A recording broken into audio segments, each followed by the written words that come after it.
Estamos falando sobre como ler narrativas bíblicas ou, em outras palavras, como ler histórias. Certo. E um dos principais ingredientes de qualquer história boa são os personagens que passam por conflitos e têm que superá-los. Vamos falar sobre personagens.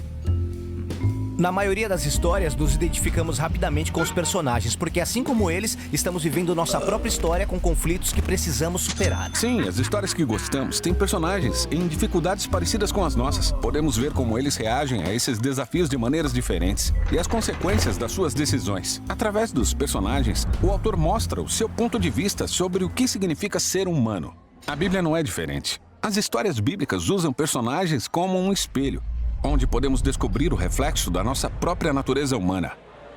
O problema com os personagens bíblicos é que às vezes pode ser difícil nos identificarmos com eles, já que quase sempre são dados poucos detalhes sobre eles. Sim, os autores bíblicos mostram os personagens de maneira diferente. Eles preferem dar muita informação em poucos detalhes.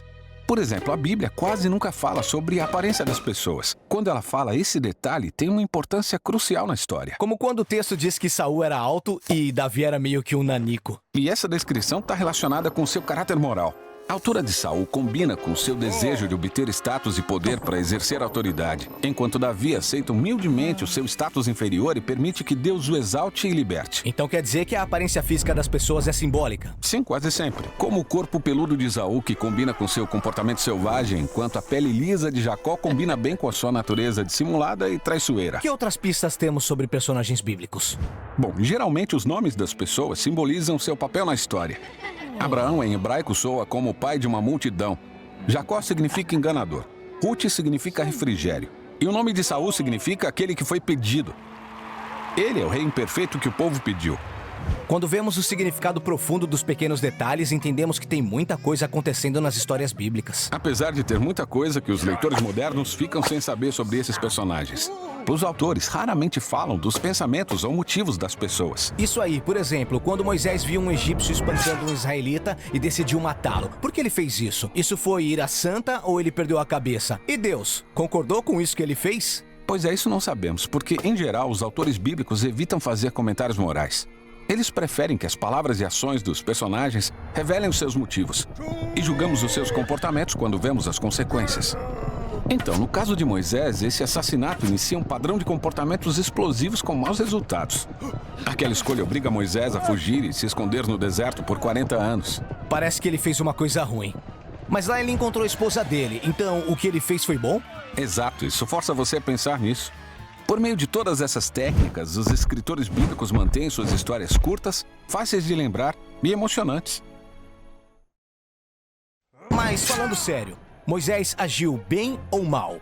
Porque veja nas histórias clássicas, sempre temos um cara bom e um cara mau, um herói admirável que enfrenta um vilão terrível. Isso, e personagens simplificados como esses são úteis para ensinar às crianças que existe o bem e o mal. Mas a Bíblia não é um livro para crianças. Seus personagens são muito complexos, uma mistura de bem e de mal, exatamente como nós. Quase não existem personagens sem falhas de caráter na Bíblia. E quanto aos heróis da fé como Abraão e o rei Davi? Você está falando de Abraão, que usou sua escrava egípcia sexualmente e mentiu sobre a sua esposa 2 vezes para salvar a própria pele? E Davi, o homem segundo o coração de Deus que dormiu com a esposa de outro homem e depois o matou. Essas histórias são tudo menos simples. Elas pintam retratos bem realistas de pessoas falhas como nós. A verdadeira surpresa é que, apesar das suas falhas, Deus continua trabalhando com elas. Então, só porque uma pessoa é chamada por Deus, ou vence uma batalha, ou é bem-sucedida, ou rica, isso não significa que o autor bíblico quer que eu seja como ela. Isso mesmo. Na verdade, seria até perigoso imitar a maioria dos personagens bíblicos. Verdade. Mas deve haver alguma coisa admirável nos personagens bíblicos, alguma coisa que eu possa imitar. Com certeza.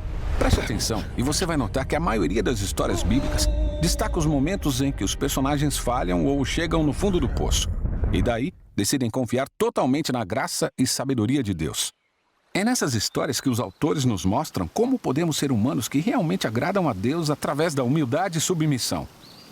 O fato de Deus permanecer fiel aos personagens bíblicos é uma declaração poderosa da paciência e do amor de Deus, que também é um personagem bíblico. Exato, e ao estudarmos os personagens bíblicos, podemos observar nossas próprias tendências horríveis. E repetidamente vemos a resposta de Deus cheia de graça que acompanhará essa história até o fim.